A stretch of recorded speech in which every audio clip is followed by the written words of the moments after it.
Olá, irmãos, a paz do Senhor Jesus, tudo bem?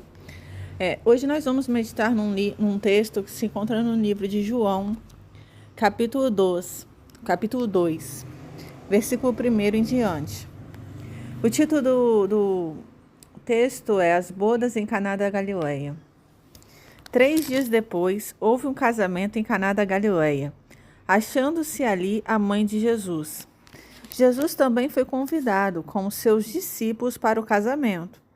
Tendo acabado o vinho, a mãe de Jesus lhe disse: Eles não têm mais vinho. Mas Jesus lhe disse: Mulher, que tenho eu contigo? Ainda não é chegada a minha hora. Então ela falou aos serventes: Fazei tudo o que ele vos disser. Estavam ali 6 talhas de pedra, que os judeus usavam para as purificações, e cada uma levava 2 ou 3 metretas. Jesus lhes disse: Enchei de água as talhas. E eles as encheram totalmente. Então lhes determinou: Tirai agora e levai ao mestre-sala. Eles o fizeram.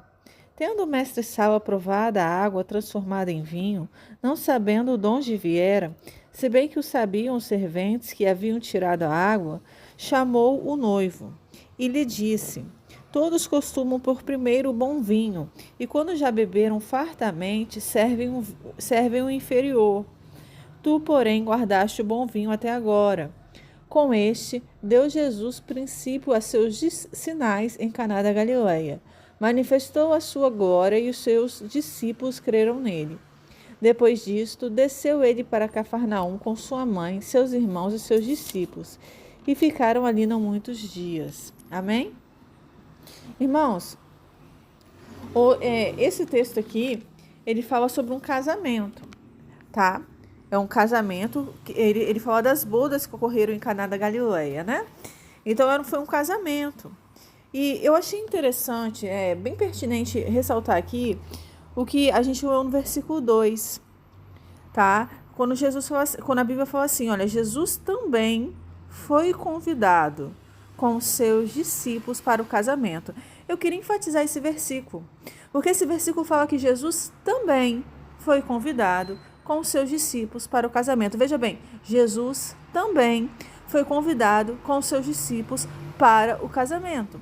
E o questionamento que eu queria levantar aqui é: você convidou Jesus para o seu casamento? Você lá atrás, na sua juventude, você convidou Jesus para o seu casamento? Você consultou a ele se você podia cortejar a moça, noivar com ela, se casar com ela? Porque nesse texto a gente vê claramente que esse casamento estava perto de acabar, tá? É um texto que menciona que essa festa de casamento estava no fim.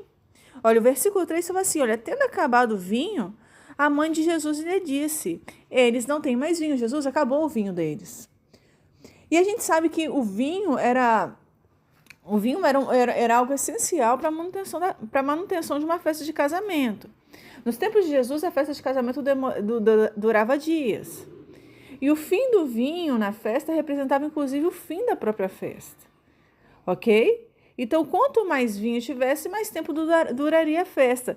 Então, Jesus ele chega na festa e a mãe dele fala para ele: Jesus, eles não têm mais vinho. Eles não têm, ou seja, tinha tudo para acabar aquela festa de casamento. Era um casamento que estava perto de ir ao fim. Tá? Essa festa de casamento estava pertinho do fim. Só que Jesus foi convidado para esse casamento. E a gente vê hoje nas igrejas muitos pastores se preocupando com culto para casais. Cursos para casais, terapia para casais. E o objetivo, imagino eu, que seja restaurar o amor do casamento, recuperar o casamento. Eu acho isso interessante, só que a palavra do Senhor fala que Jesus foi convidado para esse casamento, com seus discípulos. E muitos casais, lá atrás, na mocidade, esqueceram do essencial. Eles se lembraram de fazer uma festa bonita de casamento, de fazer uma viagem legal de lua de mel. Eles se lembraram de comprar um apartamento, de construir uma casa, de comprar móveis. Eles se lembraram de convidar os parentes para a festa de casamento. Eles se lembraram de muitas coisas, até de ir na igreja. Alguns casais foram na igreja, oraram, leram a Bíblia, mas eles esqueceram de convidar Jesus. De convidar Jesus para o relacionamento deles. Será que Jesus estava nesse casamento? Será que Jesus estava nesse noivado? Antes do noivado, no caso do cortejo, será que Jesus foi consultado? Ou será que você simplesmente se apaixonou pela beleza da moça, pelas condições financeiras do rapaz, ou pela beleza do rapaz, ou ao contrário, pelas condições financeiras da moça, e se casou? Porque era conveniente, porque era bonita, porque pareciam ser inteligentes, ou por qualquer outra qualidade relevante, qualquer outra qualidade que ressaltou que chamou a sua atenção. Porque nesse caso aqui, Jesus, ele foi convidado. Jesus não foi intruso nesse casamento. Jesus, ele não foi porque ele quis. Convidaram ele. E assim, tinha tudo para esse casamento acabar, porque o vinho acabou. E aí, quando Jesus... A gente vê claramente que quando Jesus observa que o vinho acaba, o que ele faz? Ele manda encher de água as talhas que havia ali. Então, olha só, tem muita gente que fala assim, mas o casamento tá ruim, a relação não tá boa dentro de casa, mas Jesus tem poder para restaurar o casamento, ele tem poder para transformar a água em vinho do casamento. Jesus tem esse poder. Só que você tem que prestar atenção no texto, que Jesus ele foi convidado para essa festa. Ele está desde o início nesse relacionamento. Esse casal era um casal que servia a Deus, porque um casal do mundo não vai convidar Jesus para relação. Um casal do mundo não vai buscar o Senhor. Um casal do mundo, é um casal que só vai na igreja para pedir bênção. Ou só vai na igreja quando o casamento está perto de acabar. Esse casal convidou Jesus para a festa. Jesus ele foi ali porque o casal realmente queria a presença dele ali. Esse casal não estava mais preocupado com as coisas do mundo do que com as coisas de Deus. E quando esse vinho acaba, Jesus manda encher as talhas que havia ali de água. E eles encheram para que Jesus transformasse aquela água em vinho. Foi necessário, porque sem água não tem como Jesus transformar a água em vinho. Então era um casal que, se você for observar esse texto com muito cuidado, você vai ver que esse casal tinha água. E o que representa a água? A água representa o Espírito Santo de Deus. Então esse casal, olha, era um casal que convidou Jesus para o relacionamento deles, era um casal que realmente servia a Deus, que se importava com a presença de Deus naquela relação. Eles não foram fazendo as escolhas deles mesmos, tá? Segundo, tinha água, não tem como transformar água em vinho para um casal que não tem água. Então, você fala assim, mas eu estou buscando a presença de Deus, eu estou buscando o Espírito Santo. Mas e o seu cônjuge? O seu cônjuge busca o Espírito Santo? Porque de nada adianta uma das partes buscar e a outra não buscar. Como é que Jesus vai transformar água em vinho se só um está buscando? A palavra do Senhor, ela fala no livro de Eclesiastes, que é melhor serem dois do que um. Deixa eu só achar esse texto aqui para poder mencionar para os irmãos.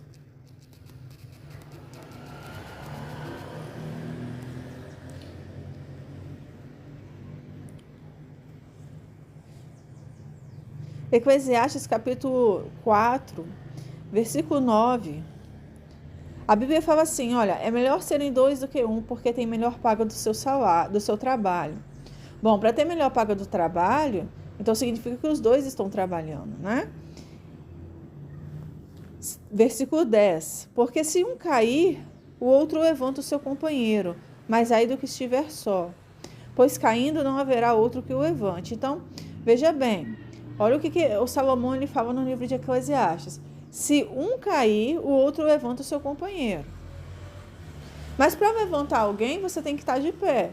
Então, por exemplo, se uma parte cai, mas a outra já era caída, porque a outra não servia a Deus, porque a outra era um ateu, era uma pessoa, sei lá, espírita, ou era uma pessoa que estava na igreja de qualquer jeito, veja bem, se você cai, o outro não vai ter força espiritual para te levantar.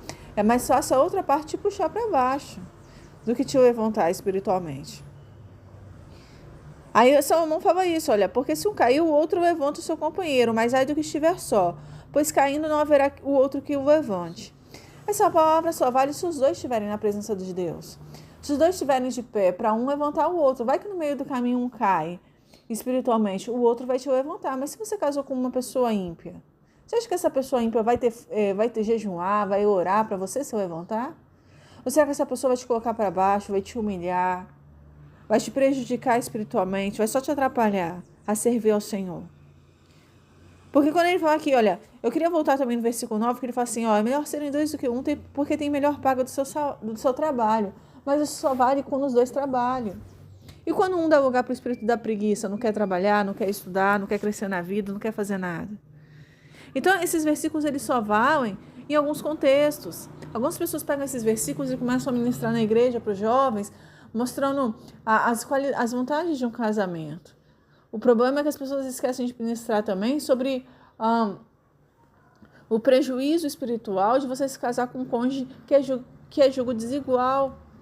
O que adianta você casar com uma pessoa que não gosta de trabalhar? Você não vai ter melhor paga do seu trabalho.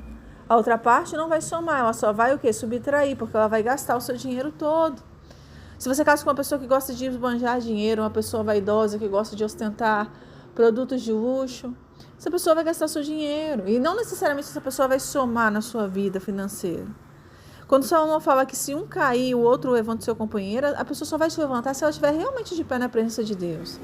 Não espera de uma mulher do mundo que ela vai orar por você, se você cair em adultério, se você pecar, porque não vai. Ela vai querer se vingar. Não espera de um rapaz do mundo que ele ore, que ele busque o Senhor, porque não vai. Ou uma pessoa que está na igreja servindo a Deus de qualquer jeito, só por interesses materiais. Ou porque vai na igreja por ir. Essas pessoas não vão te levantar se você cair. Você está sozinho. Melhor seria se estivesse sozinho, sem ter se casado com essa mulher ou com esse homem ímpio. Porque essa pessoa só vai te atrapalhar espiritualmente. É você que vai ter que ser a coluna da casa. É você que vai ter que se esforçar para levantar essa pessoa espiritualmente, se ela se levantar. Se essa pessoa não passar aí na igreja e fingir que serve a Deus, quando na verdade dentro de casa está fazendo totalmente o contrário da palavra de Deus. E aí o versículo 11 fala bem assim, olha, também se dois dormirem juntos, eles se aquentarão, mas um só como se aquentará? Bom, esse versículo 11 só vai se efetivar na sua vida se o casal estiver bem. Se o casal só fica brigando, o casal não vai dormir juntos. O casal vai acabar dormindo em camas separadas. É o que acontece com muitos casais que dormem, cada um num quarto, deita na mesma cama, mas cada um vira de um lado. Às vezes os dois dormem na mesma cama, mas cada um vira de um lado, não conversam.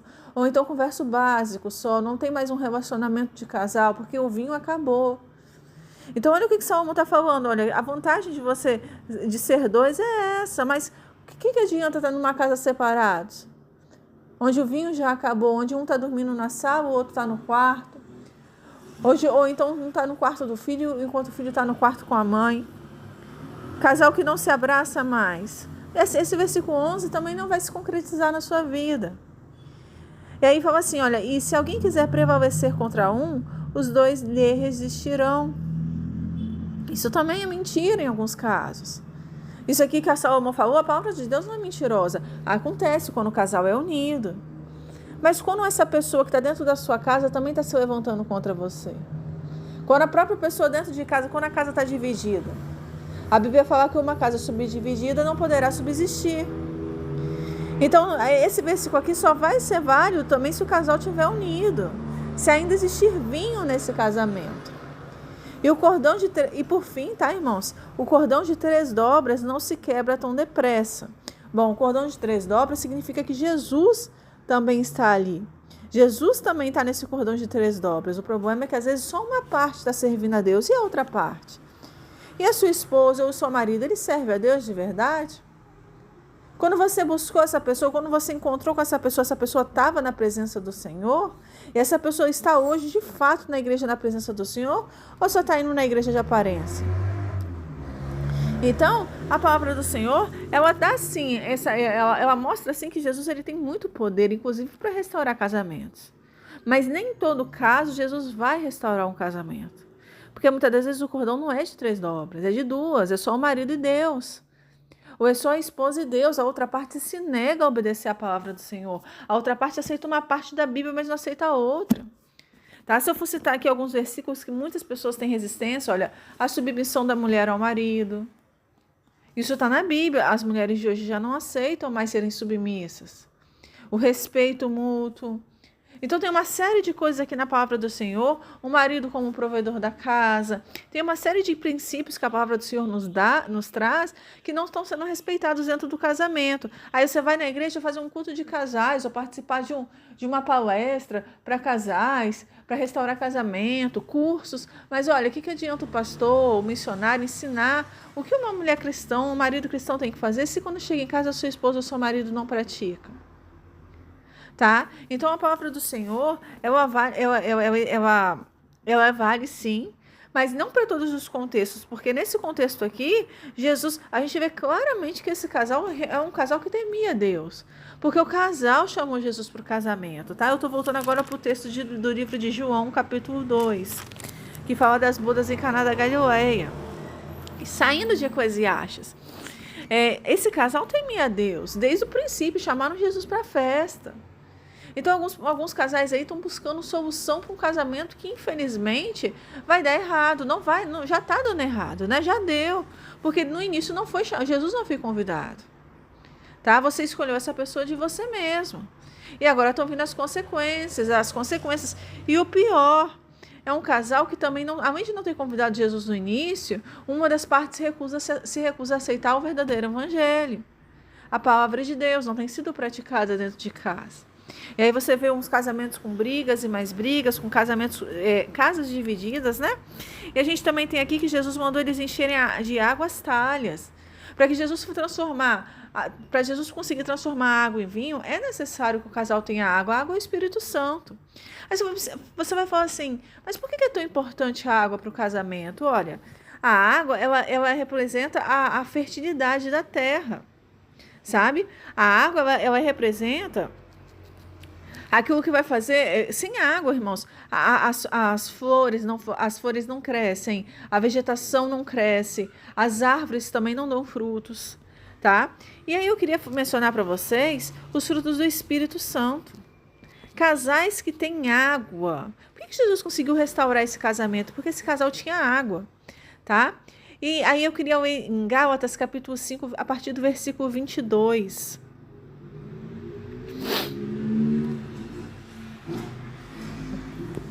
Fala dos frutos do Espírito Santo. Quando o casal tem água, mesmo que o casamento comece a ter... Às vezes acaba o vinho, né? Aquele vinho, no início da festa, a palavra do Senhor fala que o melhor vinho é no início da festa. Tá? E depois que servem um vinho inferior, você vai ver depois na continuação do texto que o mestre Sala, quando vai provar o vinho, ele acha engraçado, ele fala bem assim, nossa, mas geralmente no início da festa que eles oferecem o melhor vinho, e nessa festa aqui eles ofereceram o melhor vinho no final da festa. É porque esse casamento não ia acabar. Esse casamento não ia acabar. Jesus não queria que esse casamento acabasse. Porque esse casal era um cordão de 3 dobras. Esse casal, os dois estavam conectados com Deus. Esse casal chamou Jesus para a festa. Esse casal tinha água. Então, quando o casal tem água, o que significa isso? Que o casal tem os frutos do Espírito Santo, porque a água representa a fertilidade da terra. Então, com a água, as plantas crescem, a árvore cresce. E se nós não estivermos buscando o Espírito Santo de Deus dentro da igreja, infelizmente nós não vamos conseguir frutificar na presença de Deus. E aí você vai ver casais com muitos problemas.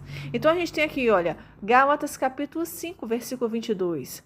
Mas o fruto do Espírito é amor, gozo, paz, longanimidade, benignidade, bondade, fé, mansidão e temperança. Então, como pode um casal que está na presença do Senhor não ter frutos? Como pode? Tá? A gente tem aqui que esses frutos, eles alteram o seu comportamento.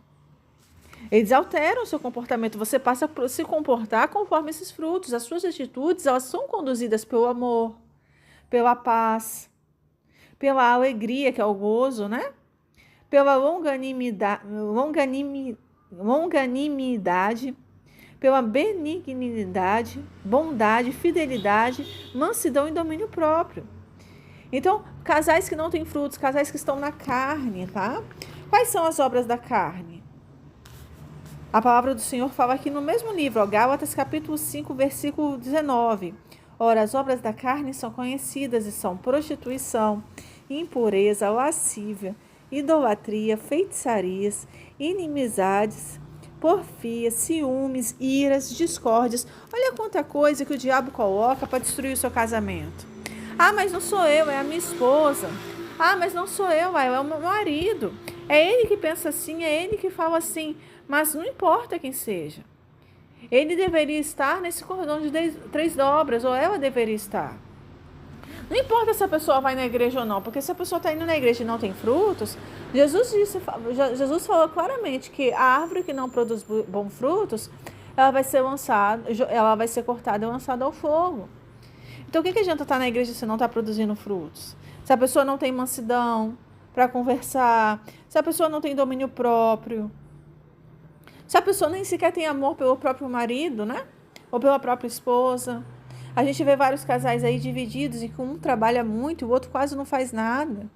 E as cobranças são muito grandes de algumas esposas que acham que tem que ter uma vida, um alto padrão de vida, produtos da melhor qualidade. E aí começam a usar a palavra do Senhor de forma distorcida para conseguir os seus intentos com seus cônjuges. Né? Usa versículo da Bíblia que o marido tem que ser o provedor da casa, que o marido tem que dar a vida pela esposa, com certeza. Mas não é no sentido material apenas. Elas querem o material, alguém que banque as contas. É no sentido espiritual, né? Você dando a sua vida, você purificando a sua esposa pela palavra de Deus. O apóstolo Paulo fala claramente sobre isso. Então, casais que estão na carne praticando a prostituição, né? A impureza, a lascívia, a idolatria. A gente tem hoje casais que idolatram o próprio filho, idolatram dinheiro, idolatram uma série de coisas que não agradam ao Senhor, que estão praticando ainda as obras da carne, que estão praticando inimizades, ciúmes, iras, pessoas muito iradas, tendem a destruir seu relacionamento. A palavra do Senhor fala que é melhor morar no canto do eirado do que do lado de uma mulher rixosa. O que é a mulher rixosa? É a mulher de rixa, de briga, de contenda. Tá? Aquela mulher que vive irada, discussão o tempo inteiro. E a palavra do Senhor fala que também é obra da carne, as discórdias, as dissensões, as facções, as invejas, bebedices, glutonarias e coisas semelhantes a estas, a respeito das quais eu vos declaro, como já outrora vos preveni, que não herdarão o reino de Deus os que tais coisas praticam. Bom, esse casal que a gente leu aqui na Bíblia, no livro de João, capítulo 2, a gente vê claramente que eles tinham água. Para Jesus falar bem assim, olha, enchei de água as talhas. Significa o quê? Que o casal tinha água. Um casal que tem água, com certeza tinha os frutos. Eles tinham amor, eles tinham alegria, eles tinham paz, eles tinham domínio próprio. Eles praticavam a palavra de Deus. Eles estavam praticando. Eu tenho certeza que essa mulher era submissa ao marido. Eu tenho certeza que esse marido era provedor da casa. Ele era respeitado. Ele pregava a palavra. Eles diziam a palavra do Senhor. Eles buscavam Jesus não só por aquilo que ele podia dar. Eles buscavam o Senhor também. Eles buscavam o Espírito Santo. Então, olha só, é um casal que realmente estava servindo a Deus com sinceridade. Eles tinham água. Eles tinham os frutos do Espírito Santo. O que faltou nesse casamento? O vinho. O vinho seria aquela alegria inicial do casamento, aquela, creio eu, que a empolgação, o que dava motivo à festa continuar, tá? A alegria, o vinho representava a alegria da festa. Então, assim, Jesus não teve muito trabalho ali, tá? Porque ele chegou num casamento, primeiro, que ele foi convidado. Ele não foi intruso. Segundo, o casal tinha água, tá? O que Jesus fez? Ele transformou a água em vinho. O que está faltando é vinho para o casamento, então eu transformo. Porque o casamento perdeu a graça. Porque o casamento entrou na rotina, não tem problema. É um casal que tem frutos do Espírito Santo porque eles têm água. Eu vou transformar, coloca... Olha só, Jesus falou assim, olha, enchei de água as talhas. Enchei, coloca a água aí nas talhas. Depois ele fala bem assim, olha, tirai agora e levai ao mestre-sala. O mestre-sala, ele ia provar a água, né? Provar a água transformada em vinho. E ele não sabia nem de onde veio aquele vinho. Olha que interessante. Ele não sabia, porque o vinho já tinha acabado. E aí ele chamou um noivo da festa. Falou bem assim, olha, todos costumam pôr primeiro o bom vinho. E quando já beberam fartamente, servem o inferior. Tu, porém, guardaste o bom vinho até agora. Ou seja, o melhor vinho ainda está por vir. O melhor vinho desse casamento não foi no início, foi no final. Quando eles pensaram que o casamento ia acabar, que a festa ia acabar, Jesus, que estava presente naquele casamento, que foi convidado, Jesus, ele transformou, ele não fez muita coisa. Ele fez muita coisa sim, né? Porque Jesus fez um milagre. Mas assim, o casal fez a parte deles, de buscar o Espírito Santo, a presença de Deus. Não era só o noivo que estava buscando, não era só a noiva, era o casal. O casal, porque muitas das vezes o casamento não está indo bem e uma das partes está voltando sozinho. E aí Jesus, ele está querendo o quê? Mostrar para você o seguinte, olha, não adianta você querer se a outra parte não quer. Ok? Não adianta uma parte querer, tem que ser os dois. Porque para o casamento dar certo, os dois têm que querer. Os dois têm que praticar a palavra, os dois têm que ter água, que é o Espírito Santo, para ele transformar em vinho. Os dois têm que ter o amor, que é um fruto do Espírito Santo, a alegria. Às vezes uma das partes não tem amor, só tem interesse material. Tá? Só tem o quê? A ambição. Às vezes você casou com uma mulher prostituta, se prostitui com os Baalins. Quem eram os Baalins? Baalins é o plural de Baal, tá? Se você pegar o livro de Oséias, você vai ver que a mulher de Oséias se prostituía com deuses estranhos, né? Ela se prostituía com seus amantes, assim como Israel se prostituía com outros deuses. Então a gente tem aí mulheres que estão se prostituindo com cartão de crédito, com a vaidade da beleza, com a vaidade de possuir bens que não tem condições de comprar, a vaidade de possuir cada vez mais produtos materiais, não por necessidade, compra por vaidade, é uma roupinha nova, a vaidade da viagem, a vaidade das coisas do mundo, a vaidade, a ilusão de colocar o filho nas melhores escolas, de querer criar o filho com tudo da melhor qualidade. E tudo isso tem causado contenda, dissensão, discórdia no relacionamento, cobranças excessivas. E a gente vai vendo casais aí que estão só cada vez mais se separando, cada vez mais se afastando do Senhor em busca dos bens materiais, acreditando que alcançando riquezas vão conseguir manter o relacionamento estável e não vão. Porque quanto mais o casal se afasta do Senhor, mais o vinho acaba, mais a água seca. E quanto mais a água desse casal seca, que é o Espírito Santo, menos frutos esse casal dá. Então, quanto menos frutos, mais inimizade, mais dissensões, mais iras, mais discórdias. Quanto mais longe de Deus, mais esse casal tende a brigar, tende a se separar. Então, assim, casais que se casaram só por interesses, né? Interesses materiais, precisam aprender a se amar. Porque o amor é um fruto do Espírito Santo. Casais que se casaram apenas pela beleza, pela carnalidade, porque já estavam praticando, né, a fornicação, precisam aprender a se amar e a se respeitar, porque senão esse casamento vai acabar. Tá? Então, assim, a palavra do Senhor, ela traz várias recomendações para casais. Várias, inclusive praticar o amor, inclusive para as mulheres serem submissas ao seu marido, permanecer em silêncio, perseverando em oração. A palavra do Senhor, ela fala muita coisa acerca da conduta da mulher e da conduta do homem, tá?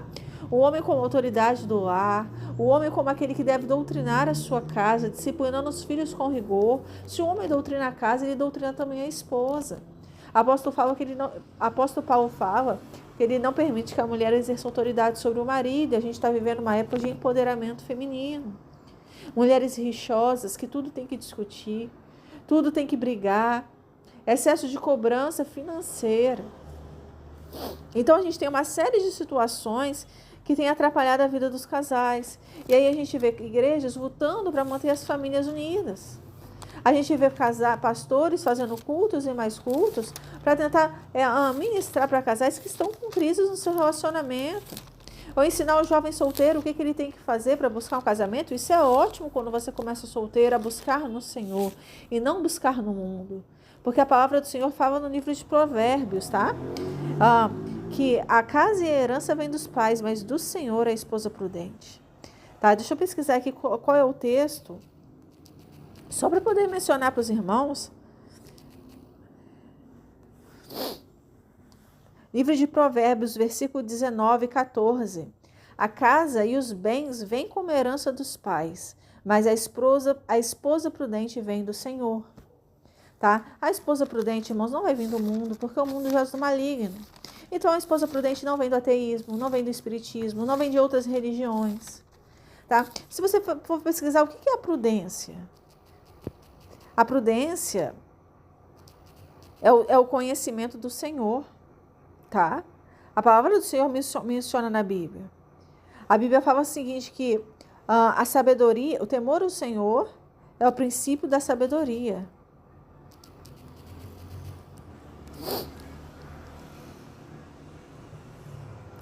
O temor do Senhor é o princípio da sabedoria e o conhecimento do santo é o entendimento, tá? Em algumas Bíblias você vai achar que o conhecimento dos santos é a prudência, Provérbios 9, 10. Só achar aqui para poder... é porque depende da Bíblia que você estiver lendo, tá? A minha Bíblia também fala, a minha Bíblia, porque eu peguei uma outra Bíblia aqui, mas a Bíblia também fala, a minha Bíblia fala assim, olha, o temor do Senhor é o princípio da sabedoria e o conhecimento do santo é prudência. Então, uma mulher que não conhece o Senhor, ela não é prudente, aos olhos de Deus. Olha o problema de você casar com uma mulher do mundo, uma mulher que não é serva do Senhor. Então, o princípio da sabedoria, a Bíblia fala que a mulher sábia edifica a sua casa. Calma aí, o princípio da sabedoria é o temor do Senhor. Então, o primeiro sinal é que essa mulher ela tem que ser temente a Deus. Isso para o solteiro. Ela tem que ser temente a Deus, primeiro sinal. Porque a mulher sábia vai edificar a casa. E à toa com as próprias mãos a destrói. A palavra do Senhor também fala que o companheiro dos sábios, o que anda com sábios é sábios.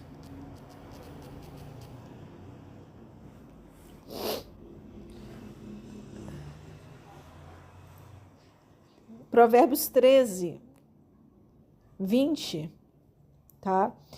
Provérbios 13, versículo 20. Aquele que anda com um sábio será cada vez mais sábio, mas o companheiro dos tolos acabará mal. E a gente tem hoje na igreja muitos irmãos que se casaram com mulheres tolas, tá? Porque a Bíblia fala que a mulher sábia edifica a sua casa, mas a tola com as próprias mãos a destrói. Tá? E a palavra do Senhor fala que o temor ao Senhor é o princípio da sabedoria. Então, se você escolher uma mulher sábia, ou seja, uma mulher que temia a Deus, é mais difícil de você acabar mal nesse relacionamento. Porque a Bíblia fala que o que anda com sábios é sábio. Se você tivesse sido sábio na juventude, você teria escolhido uma mulher sábia. E a mulher sábia é aquela que teme ao Senhor. Porque o temor do Senhor é o princípio da sabedoria. Então, se você escolher uma mulher do mundo, uma mulher ímpia, uma mulher ateia, epa, o mundo já é do maligno. O mundo já é do maligno. Então, você já escolheu errado a sua esposa. E acredito eu que se a palavra do Senhor fala que a casa e a herança vem dos pais, mas do Senhor é a esposa prudente, eu acredito que o homem prudente também vem do Senhor. Eu acredito porque a palavra do Senhor fala, não vos associeis com um jugo desigual. E a palavra do Senhor fala que o conhecimento do santo é prudência. Como é que você vai casar com uma mulher que não conhece o Senhor ainda, que não teve experiências com Deus, que não teve uma orientação da palavra de Deus? Uma mulher que apareceu na igreja ontem, você não sabe nem de onde ela veio, você não conhece o passado dessa pessoa. Qual é o nível de espiritualidade dela? Às vezes a pessoa está começando no evangelho, às vezes a pessoa não vai nem continuar, não vai nem permanecer. Está começando a conhecer a palavra de Deus. Já viu aquela pessoa que resiste à palavra?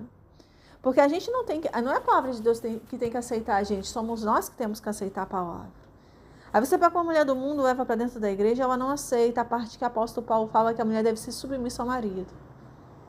Ou seja, ela começa a caminhar com Deus, mas ela começa a confrontar. A palavra do Senhor começa a confrontar essa mulher.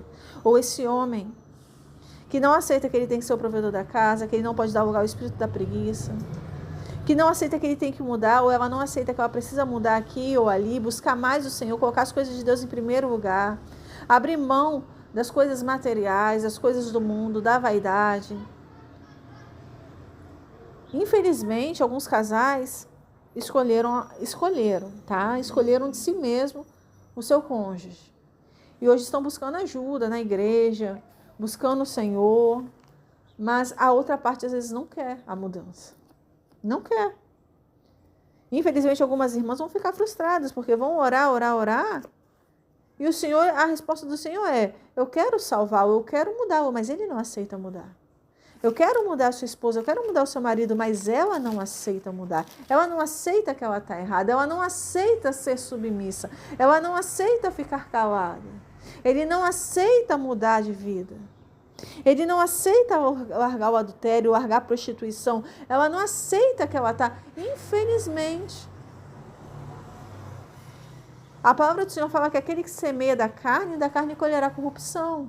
Mas o que semeia do Espírito colherá a vida eterna. E alguns casais, infelizmente, na área sentimental, semearam da carne, plantaram escolheram o seu cônjuge por causa da carnalidade. Quais são as obras da carne que eu li aqui? A idolatria ao dinheiro. Tem gente que casa pelo dinheiro. Vê que o rapaz vai ser um cirurgião, vai ser um anestesista, passou em medicina, passou num concurso público bom, que é estudioso, vai crescer na vida. Não, eu vou casar, vou namorar. Por quê? Porque ele vai ganhar bem. Ou porque ela vai ganhar bem, ou porque vem de uma família rica, porque tem uma herança, porque a família tem uma empresa. Escolheu conforme a carne. E vai colher corrupção, vai sofrer na vida, porque não vai ser feliz nesse relacionamento. As pessoas têm as suas peculiaridades, elas não são aquilo que elas parecem ser. A Bíblia fala que enganou seu coração mais do que todas as coisas. É muito fácil do diabo te enganar. Ele enganou Sansão. Ele olhou para a beleza de Dalila. Olha só, a pessoa semeando conforme a carne, porque dava prazer à carne, a beleza de Dalila. As carícias que aquela mulher fazia. O diabo te engana, o diabo fala que te ama, durante um relacionamento a pessoa vai ficar anos, 20, 30 anos falando que te ama. Mas na hora que a situação mudar, a situação financeira, na hora que você errar, que você precisar, a pessoa vai te humilhar, vai te ofender. A pessoa vai te colocar para baixo, a pessoa não vai ter sabedoria, discernimento espiritual, não sabe ser fiel na alegria e na tristeza, na saúde e na doença, na riqueza e na pobreza, não sabe passar. Existem pessoas que usam o próximo por seu bel prazer, porque o outro tem dinheiro, não quer perder a vida boa que leva como esposa. Finge amor a Sansão, por quê? Porque os príncipes dos filisteus ofereceram para Dalila dinheiro. Então o diabo coloca isso na mente da mulher, olha só, ele vai ficar rico, ele vai crescer na vida, a pessoa se interessa por aquilo dali. Ou a pessoa já tem uma certa condição financeira boa, já está fazendo um curso que já dá sinais de que vai ganhar bem. Ou por causa da beleza, da carnalidade, por causa da fornicação, por causa da idolatria, instituição casamento. A pessoa acha que tem que ter um casamento, tem que casar, porque já está em filho, porque já está grávida. Então, existe uma série de motivos carnais que não são espirituais que levam a pessoa a se casar. E a Bíblia fala que a Bíblia não fala, né, irmãos? A Bíblia está escrito na Bíblia. Mas aquele que semeia da carne colherá corrupção. E o que semeia do Espírito colherá a vida eterna. Então, será que Jesus esteve presente desde o início desse relacionamento? Será que Jesus tem sido convidado? Ele foi convidado? Será que ambas as partes têm um vínculo forte com Jesus? Ou será que estão de aparência na igreja? Será que tem aceitado a palavra do Senhor? Ou será que uma parte aceita, a outra não aceita? Porque, infelizmente, alguns questionamentos, mas por que isso? Por que eu estou passando por aquilo? Olha, foi você que escolheu. Mas por que o meu casamento está assim? Foi você que escolheu, lá atrás. Nem todo casamento que tem 20, 30 anos foi Deus que escolheu. Acabe ficou anos casado com Jezabel. E Deus não escolheu, Deus não aprovou o casamento de Acabe com Jezabel. Ele nunca aprovou a relação dos dois. Deus nunca aprovou a relação de Sansão com Dalila. E tem uma série de relacionamentos de reis da Bíblia. O próprio Salomão teve muitas mulheres e Deus não aprovou. Não é porque está casado há 20, 30 anos, 40 anos que Deus aprovou. Então, assim, apóstolo Paulo fala claramente no livro de Coríntios, né, que se seu marido ou seu cônjuge descrente, se o marido ou esposa descrente consente ficar casado, permaneça casado. Mas vai passar luta. Vai passar, porque lá atrás foi feita uma escolha. Como eu li aqui na palavra do Senhor agora, a casa e a herança vem dos pais, mas o Senhor é a esposa prudente. Muitos não escolheram uma esposa no Senhor. Muitos não pediram a direção ao Senhor. Muitos nem sequer perguntaram, Deus, o Senhor está nisso? Eu gostei dessa moça, gostei desse rapaz, o que o Senhor acha? Fala comigo, mostra para mim quem é ele, quem é ela. Começar a jejuar, orar antes de se envolver com a pessoa. Muitos esquecem de chamar Jesus para o casamento. E aí quando chama já é tarde. Jesus chega na festa, mas cadê a água? Aí uma das partes não quer buscar água, tem preguiça de jejuar, de orar na madrugada. Não quer obedecer a palavra do Senhor, não tem fruto, não tem humildade para reconhecer que está errada. Ou para reconhecer que está errado. A mulher, hoje em dia, ela não quer mais a questão da submissão ao marido, não aceita. Acha porque tem uma faculdade, porque passou no concurso, tem a sua empresa, elas não aceitam. que elas estão erradas. E aí a gente vai vendo atritos e mais atritos e falsos profetas pregando que o marido tem que consultar a esposa em tudo que for fazer, que a esposa colocando a mulher num patamar muito superior que o que deveria ocupar. E o apóstolo Paulo fala claramente que não foi o homem que foi enganado, foi a mulher, foi Eva que foi enganada. Tá? A mulher, ela não foi feita para mandar no homem, para se meter, para usar, seja autoridade. Isso não está na palavra. Mas é ministrar isso para as irmãs hoje na igreja, elas não aceitam. Então, é um casal que briga, que xinga, que não ora, que não jejuma, que não lê a palavra. Às vezes uma parte até tenta fazer, mas a outra não aceita, a outra se incomoda, a outra quer ligar som, ligar, música secular, a outra quer sair, passear, ir para a praia, curtir a família, viajar, fazer 1 milhão de coisas, menos buscar o Senhor. Esses casamentos, infelizmente, eles tendem, queridos, eles tendem ao fracasso. Tá? Eu queria ler uma palavra que está no livro de Zacarias, que o Senhor me fez lembrar agora. Livro do profeta Zacarias.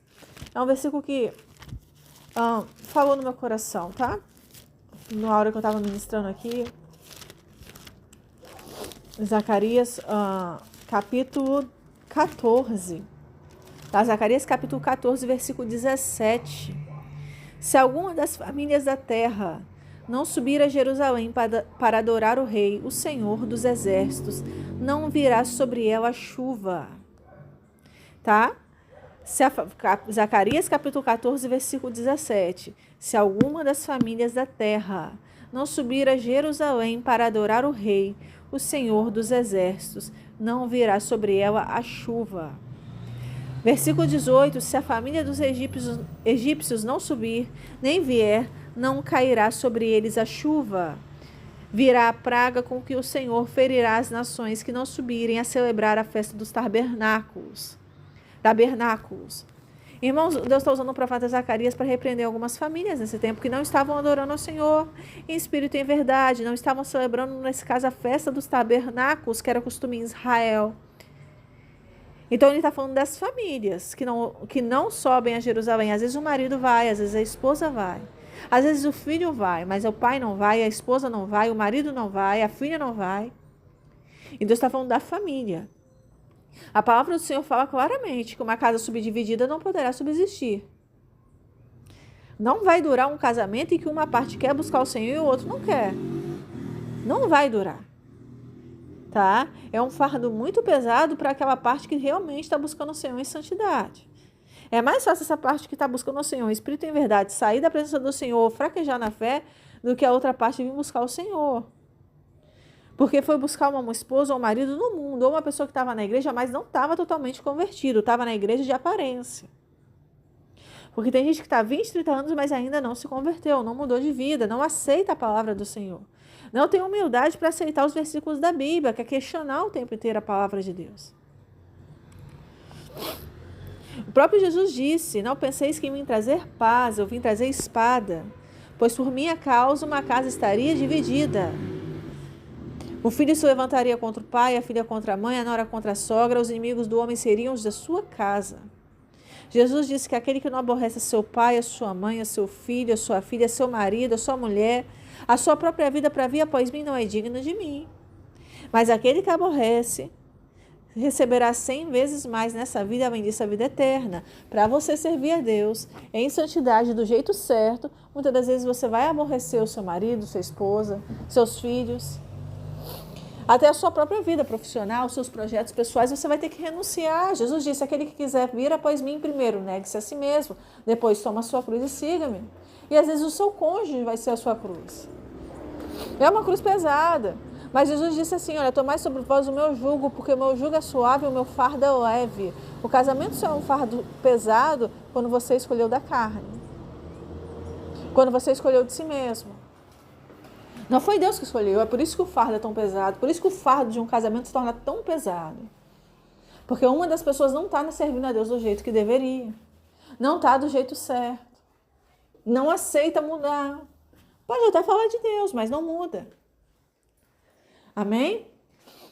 Então a palavra do Senhor, ela traz isso pra gente como um alerta. Por mais que os irmãos orem, vamos fazer culto de casais, vamos fazer isso, mas não adianta nada essa outra parte não mudar. e aceitar o pecado do outro e ceder o tempo inteiro vai acabar afastando a gente da presença de Deus. Muitas das vezes, para você conseguir a sua salvação, você vai ter que aborrecer o seu cônjuge. E aborrecer, a gente não pode esquecer que a Bíblia, no original, foi escrita no hebraico e traduzida para os demais idiomas. Aborrecer significa causar danos. Então, às vezes, você vai causar um certo dano, um certo desconforto. Você vai trazer alguns prejuízos para o seu relacionamento se você quiser realmente servir a Deus em espírito e em verdade. Se você quiser realmente pregar a palavra, fazer parte do grupo de louvor, se você quiser realmente orar, jejuar, se você quiser obedecer a palavra do Senhor no quesito a vestimenta cristã, a comportamento cristão, você vai incomodar, você vai causar danos dentro de casa. Às vezes você vai perder até a sua família. Vão virar a cara, mas está tudo bem. Jesus disse, porque ao que vencer, dar-lhe a coroa da vida eterna. Esse é o mais importante, é você vencer essas lutas, essas tribulações. Porque a palavra do Senhor fala assim, olha, o próprio Jesus questiona, o que adianta você ganhar o mundo inteiro e perder a salvação da sua alma? O que adianta você manter um seu casamento bonito para as pessoas verem, fazer as vontades da sua esposa, dos seus filhos e perder a salvação da sua alma? Se para você fazer a vontade da sua mulher e dos seus filhos, você tem que se afastar de Deus. Como muitos homens têm se afastado, trabalhando cada vez mais para buscar cada vez mais dinheiro, para manter padrão de vida elevado de mulher e filho. E se afastando cada vez mais do reino de Deus, cada vez menos tempo para a leitura da palavra, para o jejum, para a oração, para a busca do Espírito Santo. O que adianta você manter um casamento de 20, 30, 40, 50 anos se você não fez nada para o Senhor? Nada. Então, irmãos, eu vou terminar a palavra aqui. Quero agradecer a você que assistiu esse vídeo, né? Ouviu essa mensagem. Se você gostou, curta e compartilha com alguém. Tá? Deixo o desejo para você a paz do Senhor Jesus, que você venha ouvir mais e mais mensagens aqui no meu canal. Amém? Fiquem na paz do Senhor. Tchauzinho.